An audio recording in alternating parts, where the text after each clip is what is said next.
I want to talk about how to write formal emails. Now, this is really different to writing messages to your friends where you can be familiar, where you can be informal, you can be colloquial. But here, what I'm talking about is how we write emails in a professional context. I don't really want to talk about the technical aspects of writing an email. I just really want to talk about how we write an email that's appropriate in a professional context. So, examples of these might include writing an email to your teachers. It might include writing an email inquiring about work experience or getting in contact with admissions tutors at college or at university, or if you're applying for jobs. So, in all these contexts and more, you will be required to communicate in a professional manner. So, how is it then that we're able to communicate in a professional manner by email?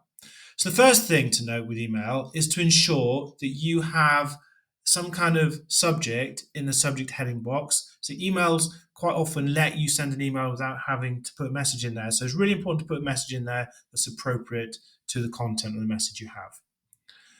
Second step is to ensure you have an appropriate and formal greeting. So, dear or hello, perfectly acceptable ways of starting emails. You can have dear sir, dear miss, or dear Mr. Brown, or hello, Mrs. Green, however you want to set that up.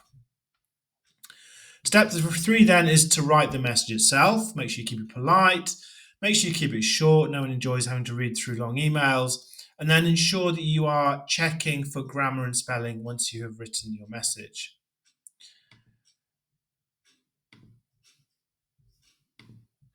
Step 4 is the valediction. So this is where we're ending the email. So make sure you end it appropriately with thanks or thank you, best wishes, kind regards. Those are the most common ways of ending off the email, and any of those are perfectly valid.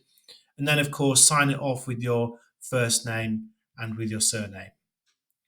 So now what we're going to do, we're going to apply these techniques for you to write a thank you email to one of your teachers who you feel really helped you this term, and applying all of those techniques in that email. So just as an example here, I have a example message that has an appropriate subject heading in there, has appropriate greeting, has an appropriate message, just a couple of sentences long, has an appropriate valediction, and it gets signed off.